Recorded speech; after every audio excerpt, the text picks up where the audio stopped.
Terima kasih Anda masih bersama saya di acara Ki Candy dan masih ngobrol dengan Baim Wong. Baim, ini kan kamu sudah banyak Ya, sekali menyampaikan konten-konten kebaikan sebelum COVID, ya. Artinya bukan karena COVID kemudian kamu ikut berbuat baik, tapi jauh hari sebelumnya kamu sudah melakukannya, ya, untuk membantu saudara-saudara kita yang membutuhkan. Karena aku ingat persis ada cerita tentang keluarga miskin di Banten yang kamu bantu. Nah, mungkin semua orang yang ada di sini yang nonton acara ini tidak sempat atau belum melihat, mendengar apa yang kamu lakukan. Itu ceritanya gimana? kalau yang Banten itu sih agak menarik ya. Jadi saya itu ada acara suatu TV lah, acara TV. Saya jadi hostnya dan tiba-tiba kita datengin lah dua keluarga itu. Saya agak kagetnya ketika, maaf nih ya, dari TV-nya nasinya sedikit. Tiba-tiba saya malah kasihan sendiri dan akhirnya saya selipin dari saya dan tiba-tiba setelah saya pulang malah kepikiran lagi mereka. Saya itu kadang-kadang orangnya sangat sensitif sih gitu loh, maksudnya terlalu sensitif terkadang. Akhirnya saya balik lagi ke sana dengan bilang ya, karena yang satu keluarga itu dia pindah-pindah sudah sekitar 7 kali 8 kali. Dan kalau misalkan yang satu lagi itu dia rumahnya sudah nggak layak ya, nggak pakai keramik, pakai tanah liat segala. Terus habis itu kalau hujan bocor, bolong-bolong, saya kerasa kalau hujan aja sih pas itu beceknya minta ampun. Jadi saya ke sana lagi dan saya bilang sama dia, saya akan bangunin rumah ya buat kalian, saya bilang. Nah itu serunya itu, Mas Andi, itu adalah ketika saya mau pertama kali posting itu sebenarnya 2 tahun yang lalu. Iya, kenapa itu? Dan saya masih bergerumbul di kepala saya antara ini postingan akan ria atau enggak ya, saya bilang. Karena takutnya akan jadi ria gitu loh ininya semua. Itu masih bergerumbul lah antara iya dan enggak. Akhirnya saya nggak tayangin. Oke. Saya nggak tayangin yang akhirnya saya tetap bikin. Saya beli tanahnya buat mereka. Habis itu saya bangun, itu prosesnya agak lama ya, sekitar 2 tahunan. Nah, jadi yang paling menarik itu ketika itu saya malah posting yang lain dan akhirnya itu positif lah semua komennya dan akhirnya saya berani untuk tayangin yang rumah itu. Akhirnya udah alhamdulillah baru 2 hari kemarin saya ke sana, nangis juga sih, bener nangis ngeliat Kenapa mereka yang nangis? terima kasih banget teman. Nangis lah melihat mereka terima kasih dan mereka nggak kepikiran sama sekali punya rumah yang punya istilahnya atas nama mereka sendiri. Kenapa saya melakukan ini semua?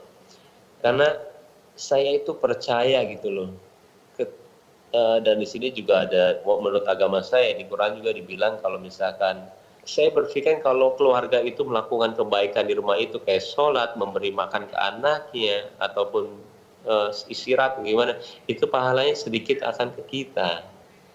Jadi itu yang sangat saya percaya dan kenapa sampai sekarang saya juga gampang sekali untuk buatin orang apa atau enggak ngasih orang ini karena saya tahu dari uang itu misalkan dia menjadi sesuatu pasti sedikit pahalanya akan ada ke saya. Sama seperti kita buat masjid ya, sama persis itu cita-cita saya sih buat masjid dari dulu. Mau banget ketika saya misalkan sudah nggak ada di dunia ini tapi tetap kita didoain sama orang-orang yang di masjid itu. Jadi saya sangat percaya dengan apa ada yang namanya akhirat, istilahnya pahala yang kita tabung itu saya percaya banget, makanya saya ngelakuin ini semua. Nah, waktu bangun rumah dua keluarga di Banten ini, uangnya uang Baim pribadi? Iya, uang saya pribadi malah kaget. Kok mahal? Saya bilang, karena menurut saya bilang nggak segitu waktu itu. Masih ada di Bandung. Oke, baik, menarik sekali ya, karena harusnya kalau mau cuma sebagai pencitraan dan ini cuma program televisi, harusnya udah berakhir di situ. Tapi hati kecil tampaknya nggak bisa dibohongin ya, bahwa ada sesuatu yang mengganjal sebelum kita betul-betul membantu keluarga tersebut. Ini hal yang juga aku baru dengar dan menurut aku positif sekali Mbak Em. Terima kasih untuk itu. Nah, Amin. kalau aku Amin. dengarkan Mbak Em juga punya gerakan berbagi masker, bahkan puluhan juta masker. Nah, itu bisa cerita itu. Ada yang bilang banyak spekulasi malah yang ditonjolin kalau misalkan 15 miliar itu uang saya. Jadi terkadang bukannya maskernya gratisnya buat kita satu Indonesia yang digemborkan, tapi 15 miliar ya gitu loh. Dan Iya. saya juga mau bilang kalau misalkan saya haus ujian juga pasti saya akan diemin gitu ya. Cuman kalau saya bilang itu bukan uang saya bilang itu adalah uang dari orang yang saya bilang malaikat yang tidak mau disebutkan namanya ya. Sampai sekarang masih berjalan ya, alhamdulillah sudah sekitar 4-5 juta masker yang dibagiin, dan terkadang juga orang gratis juga masih istilahnya kita dibully. Mana nih maskernya? Kok nggak nyampe-nyampe, bohong ya. Saya kadang suka sedih benar. Kok kita ngelakuin semuanya dengan sukarela, yang nganter juga nggak dibayar, kita juga udah keluar uang, tapi kok masih diginiin ya. Terkadang juga sedih sih, cuman ya memang keadaannya seperti itu. Saya juga kadang-kadang juga ya sudah deh, cuman saya senangnya kenapa ini berjalan, saya mau emang COVID-19 ini selesai cepat ya, apalagi untuk Indonesia. Tapi dengan Amin. kita memakai masker keluar aja udah istilahnya membantu banget kok, malah bisa katanya memberhentikan dengan adanya wabah penyakit corona ini, benar. Dengan apa yang Mbak Em lakukan, bisakah sampaikan sesuatu kepada penonton Kick Andy? Karena tidak semua anak muda seusia Mbak Em ini sudah punya panggilan yang kuat untuk membantu sesama. Sama kok, sama dengan apa yang pernah dipertanyakan sama Nabi Muhammad dulu, kalau memang siapa orang paling pintar di dunia lah, siapa orang paling pintar, dan dia bilang orang yang mengingat kematian dalam 5 atau 6 kali dalam sehari. Dan apalagi kemarin itu ada 3 orang ya yang menurut saya itu sangat berpengaruh di kehidupan saya. Maksudnya Ashraf sudah meninggalkan kita tiba-tiba, habis itu ada Kobe Bryant yang di dunia, habis itu mama saya.